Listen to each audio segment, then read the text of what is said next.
Already, Rodney Peterson has been introduced, and it's my pleasure to introduce you just a bit more to him.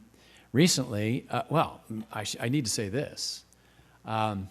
Walt Kaiser, who was previous president here at the seminary, was Rodney Peterson's first dean.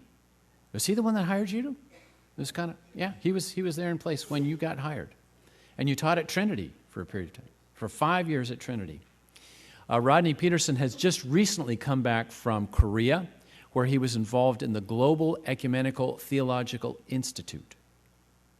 And there were gathered in Korea student leaders from over 200 countries, an incredible gathering and ecumenical in its scope. Rodney really has a heart for reconciliation and ecumenism, and for the last 20 years, Rodney has been working as the director of the BTI, the Boston Theological Institute, and he has rubbed shoulders with all of the various seminaries in the Institute, gathering support for various kinds of initiatives, and my hat goes off because that's an interesting sort of a job to be involved in, but a wonderful opportunity as well because you've seen all different kinds of Christianity at work, and there's a wonderful richness in that. So I'm looking forward to what Rodney has to say to us this morning, so please welcome Rodney Peterson. It's wonderful to be here together with you. I feel a little bit like I'm coming home, and that's really tailored so well by the fact that you had Caleb up here being interviewed. I have a son named Caleb who's at Gordon College right now, starting out as a freshman. And the hymn you sang, How Great Thou Art, thank you, you played so well. It reminds me of the Billy Graham crusade I attended in Soldiers Field in Chicago many years ago. So there are many different resonances that I come to you together with. I asked somebody whether this talk should be thematic or exegetical. They said it doesn't matter, it's always thematic anyway. So I don't know what that means. But I wanted to share with you some thoughts about reconciliation, something that's been very dear to my heart. You know, I began my Christian journey at Moody Bible Church in Chicago, and when they had their New England festivals every year, they always talked about Harvard and Harvard University. So I figured they were making a pitch that I should go to Harvard.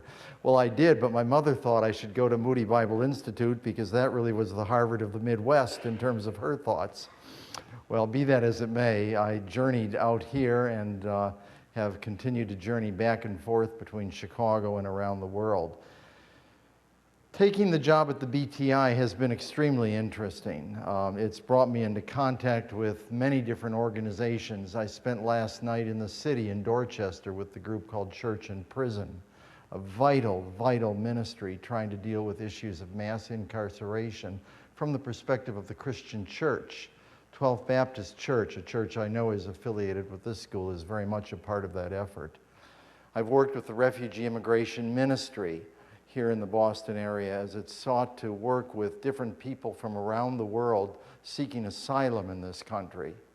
I've worked with many other organizations such as Forgiveness International, which is trying to bring the practices of the schools of forgiveness and reconciliation in play in 12 countries in Latin America here into play in the United States. So I've had many, many wonderful opportunities, and through all of this, the theme of reconciliation has become a dominant theme in my own work and in my own ministry. The journey to reconciliation includes a growing awareness of the many assumptions beneath that concept. It's a journey that may have a variety of starting points, but somewhere along the way will include the concept of forgiveness. And at least beginning with these remarks, we'll begin our journey with the question of forgiveness and whether such is indeed possible. So I want to talk about reconciliation, but I want to come at it with the question, is forgiveness possible? And share with you 4 different areas of the journey to reconciliation: forgiveness, restorative justice, just peace, and reconciliation, all themes in play in the international ecumenical movement. Our subtitle, the subtitle for this talk, is Forgiveness Possible. enables us to ask a question. What is to be made of the implied relationship between reconciliation and forgiveness by virtue of this question? After all, forgiveness has special import for us as Christians. We believe it is God who forgives sin, Mark 2. Jesus came among us preaching the forgiveness of sins, Luke 24, pointing to the graciousness of God and the possibility of overcoming the past for the sake of a different future. On the strength of this narrative, Christians engage in forgiveness, and most hold that it is essential for reconciliation to happen. With the growing maturity of the discipline of forgiveness have come particular studies, different regions of the world, different groups such as the Amish and a variety of others. As forgiveness studies have found their way into the public arena, the question of whether forgiveness is possible and its relation to reconciliation has grown in interest. The political significance of the idea and work of forgiveness might be dated first to in the contemporary period to the aftermath of World War II, as Germany's Konrad Adenauer and France's Robert Schuman laid the foundation for a new European order based on forgiveness. Forgiveness of the past and centered on social and industrial cooperation and integration in the future. A second point of departure for forgiveness studies might be the psychological research that has documented the medical value of what is otherwise a part of traditional religious belief. A policy of forgiveness, when correctly followed, simply leads toward better living.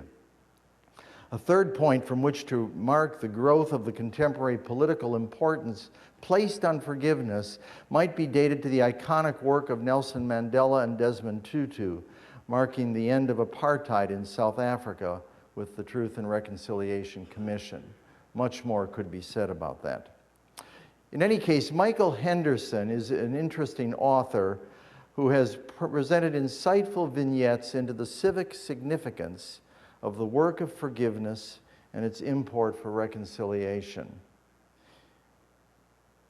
In his book, No Enemy to Conquer, he gives case after case from Nigeria, Lebanon, Pakistan, South America, and other countries around the world where forgiveness has had a significant impact upon the social structure of local institutional life. By repairing the cognitive consequences, significance in life, the emotional consequences, sense of security, and the behavioral consequences, capacity for socialization, of an offense, forgiveness not only brings inner harmony to the victim, but provides strong motivation to avoid retaliation and therefore to avoid more harm in the polis or the city. I call these the 3 S's: the sense of security, the sense of significance in life, whether we believe in God or not, and the sense of socialization. When we're wounded with an offense, when an aggression comes our way, each of these 3 areas are radically challenged in our life, and only forgiveness provides the way forward. This is what Jacques Derrida calls the hyperbolic ethical nature of forgiveness in enabling us to work with an offender. If acts of forgiveness are a part of the public square, we might ask how forgiveness shapes public order. Is forgiveness a political virtue, or is it a virtue restricted to the confessional and the pew? Does forgiveness really have an impact on not only personal, but also on political reconciliation? The philosopher Hannah Arendt develops her case for forgiveness as a political virtue in her book, The Human Condition. She argues that humane reconstruction can only happen through forgiveness and promise, or covenant. Forgiveness enables one to proximate the divine by allowing one to find a totally new relationship of significance in the polis. Political action for Arendt implies the revelation of oneself in audacious action, producing significant narratives and new relationships. So audacious, in fact, that she is credited with the statement that Jesus is the discoverer of forgiveness. the topic and its practice, as embedded in Judaism, came to shape Christianity profoundly. Leonel Narvaez of the Schools of Forgiveness and Reconciliation writes in the following way: forgiveness is a powerful political action, not only because it complies with all these conditions, but additionally it is an assertive way of attributing moral responsibility to the offender and bringing him or her back into society. I just spent, I said earlier, the evening last night in Dorchester with the church and prison at the Greater Love Community Church on Washington Street. And there in that church were packed about 200 people trying to figure out how to reintegrate persons incarcerated back into society. Representatives from the local city government, from the state, and others were also present. This is a pressing concern, and it's good to see the African American churches in alliance with other ethnic groups beginning to take on this issue. Forgiveness becomes a way of redefining the social contract. But forgiveness does more. It facilitates an effective application of human rights. This is a part of the new political order as pointed to by Arendt. We said earlier that globalization makes for deeper human engagement, an implication of the work of political philosopher Richard Falk. But it also fosters a sense of compassion in the face of the violation of human rights. As argued by Leonel Narvaez, human rights were originated not so much as a fruit of human reasoning, but rather as a fruit of compassion, namely human sensibility in the face of violence and suffering. In the field of international human rights, it is intriguing to think of forgiveness as a third-generation right, facilitative of second-generation rights, social and economic rights, and ultimately first-generation rights, namely political and civil rights. Very interesting work that we've been called to, the work of forgiveness. We underestimate the significance of forgiveness in rewriting the social contract. Well, what about restorative justice? Whether forgiveness is real and therefore possible in terms of political emancipation takes us to the question of restorative justice. This is a question that arose earlier in the 20th century around the work of Frank Buchman and the movement known as moral rearmament. An American Lutheran from Philadelphia, Buchman, motivated by his own need for repentance and forgiveness, had worked for moral change, first through university and church groups.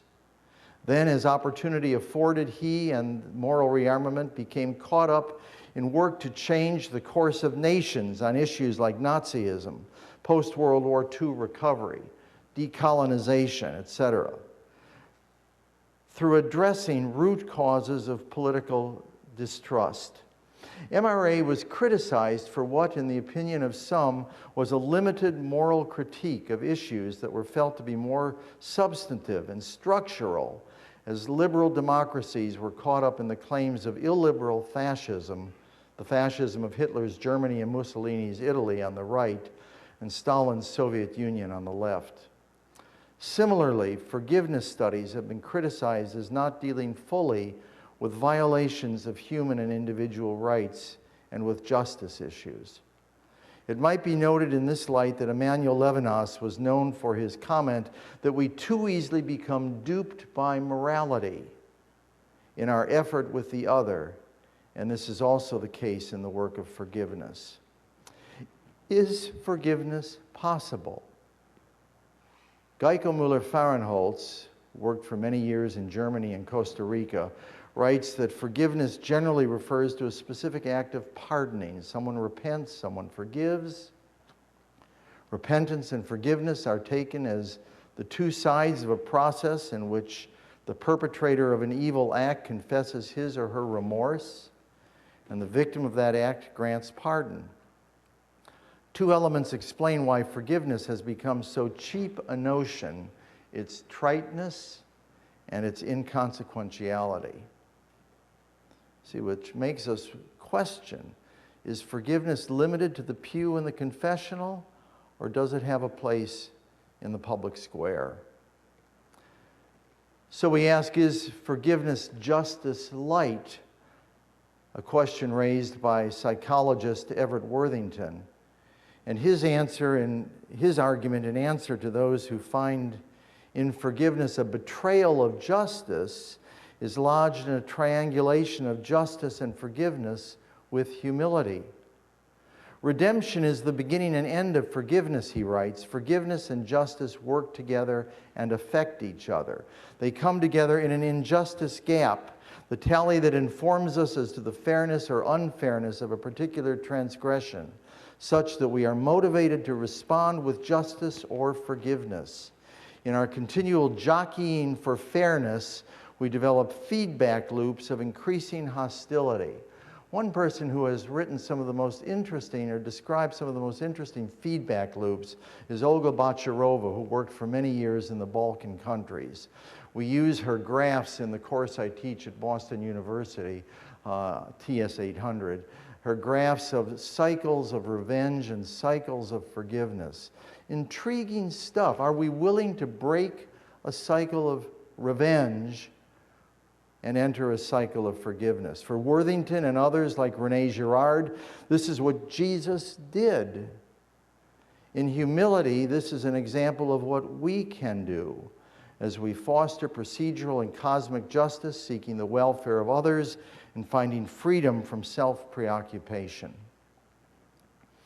In the effort to pursue justice, Worthington draws upon developmental psychologists Lawrence Kohlberg and Carol Gilligan to lay out the claims, respectively, of both rational and relational justice.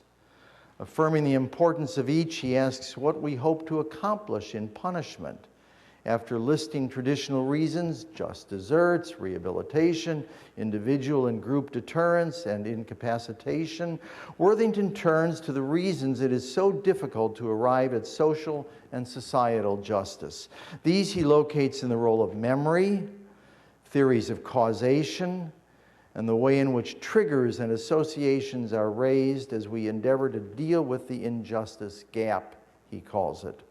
As he considers the possibility of forgiveness in the context of humility and justice, Worthington scopes out a definition of forgiveness, relates this to justice, and then asks how humility can foster forgiveness and justice.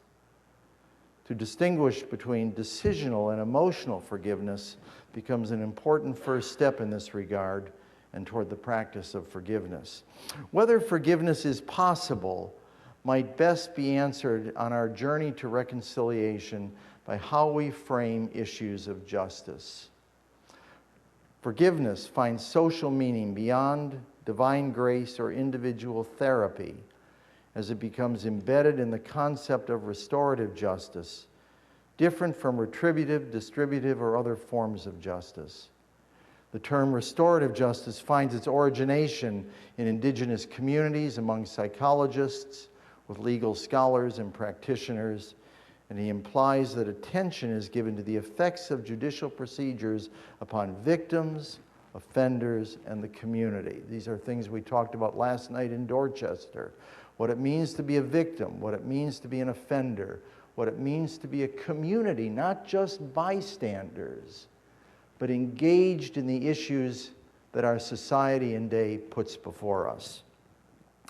Restorative justice, in other words, offers a way forward through meaningful forgiveness. It is victim-focused. Only the victim can initiate forgiveness. It draws in the offender into meaningful relationships. It creates community. These three aspects of restorative justice enable a new future. Most agree that restorative justice promotes healing, but the kind of healing depends on the nature of the breach. Restorative justice, you see, is the basis for the fifth and sixth practices of just peacemaking, human rights, and sustainable economic development. Just peacemaking practices, a set of 10 initiatives to prevent or resolve conflict, provide a way forward. These practices, developed by an ecumenical team headed by Glenn Stassen of Fuller Theological Seminary and adopted by several church bodies, unite the needs of forgiveness with restorative justice practices toward the ends of reconciliation. Just peacemaking moves us from what we would like to think to what we are actually doing.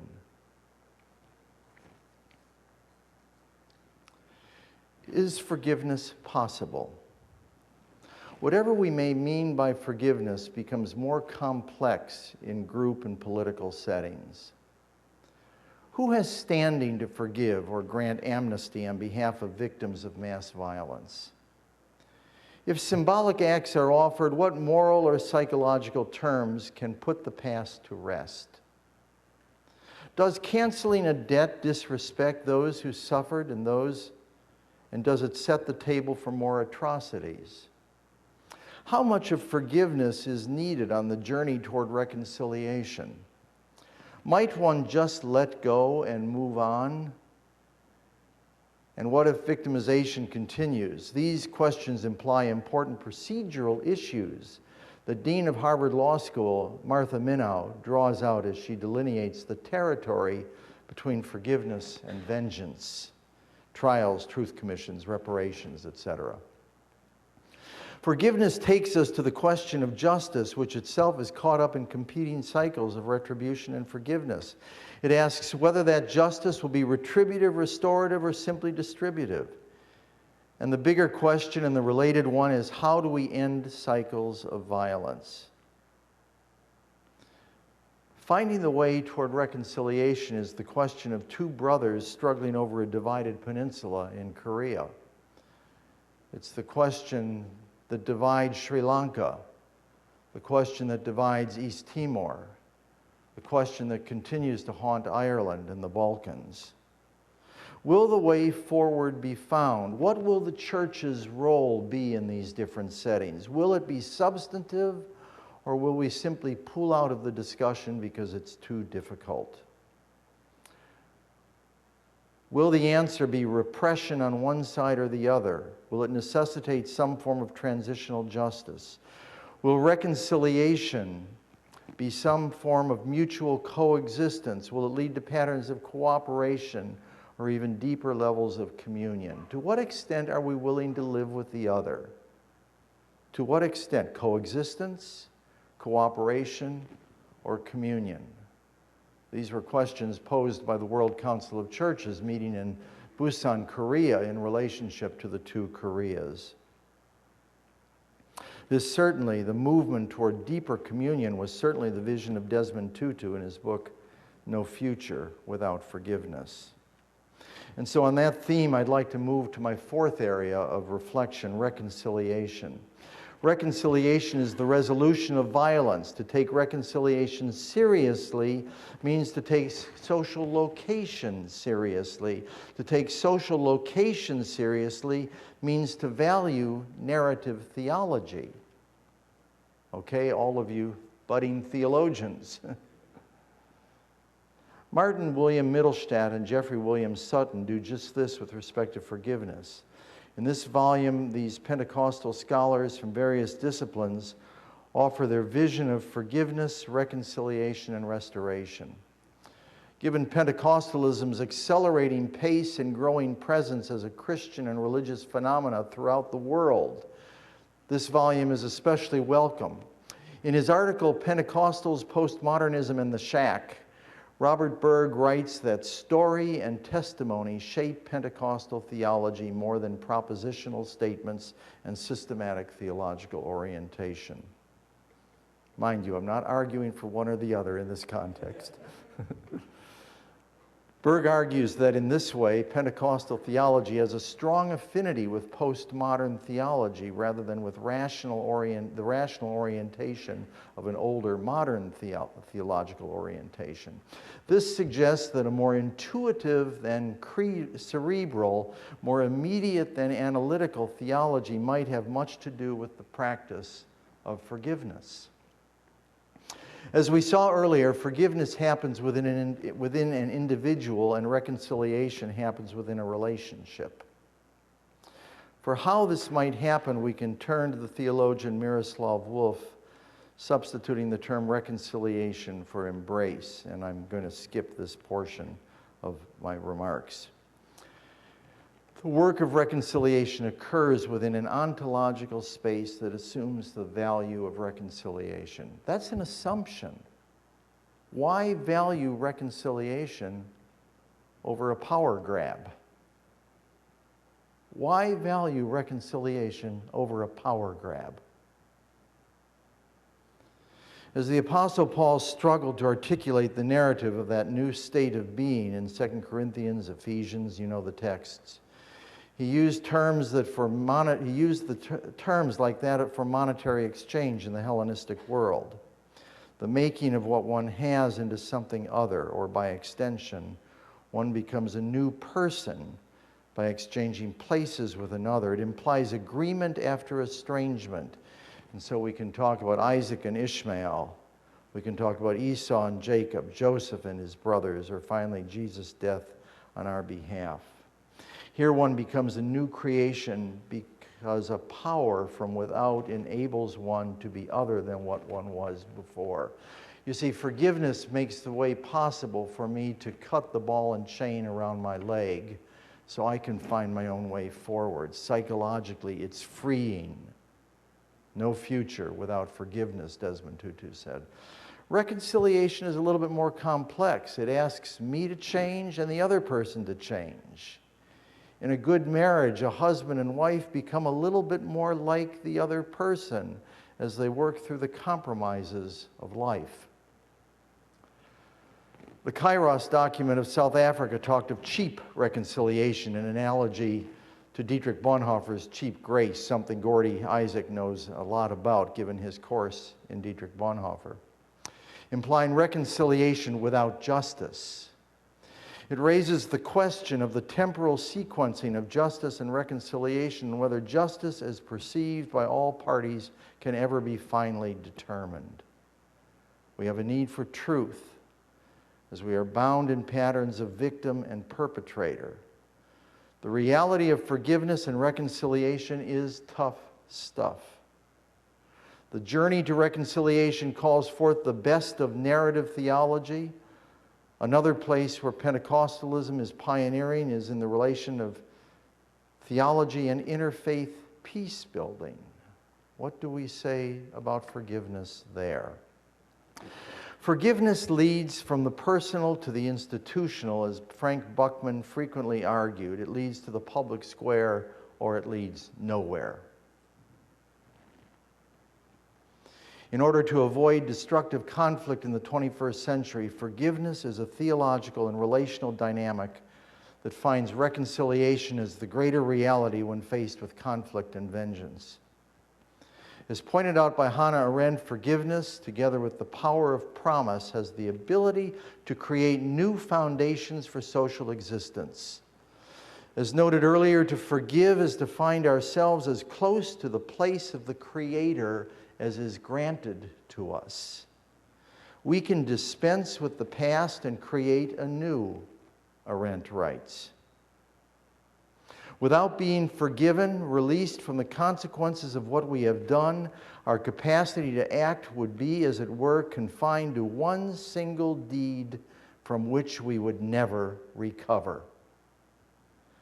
We would remain the victim of its consequences forever, not unlike the sorcerer's apprentice who lacked the magic formula to break the spell. Finally, so how is forgiveness related to reconciliation? How we answer this question is important to political life in the 21st century. Given the historical record of persecution by a dominant society, and after Auschwitz, Holocaust theologian Richard L. Rubenstein argues that after such atrocities, forgiveness is not possible. Only the organization of an empowered state can shield Jews or humanity from an unreliable God and the increasing violence that puts people at risk. Such thinking is countered by Hannah Arendt, fellow Jew, who argues that humane reconstruction can only happen through forgiveness and promise, covenant. Citing Luke 5, Matthew 9, and Mark 12, Arendt implies that humans, like God, can forgive in the sense of releasing each other from the consequences of the past. Forgiveness facilitates the emergence of new and unforeseen initiatives and interrupts how things might otherwise have been. Is forgiveness possible? Friends, we have no choice but to answer in the affirmative. May God bless these remarks on His word. Amen.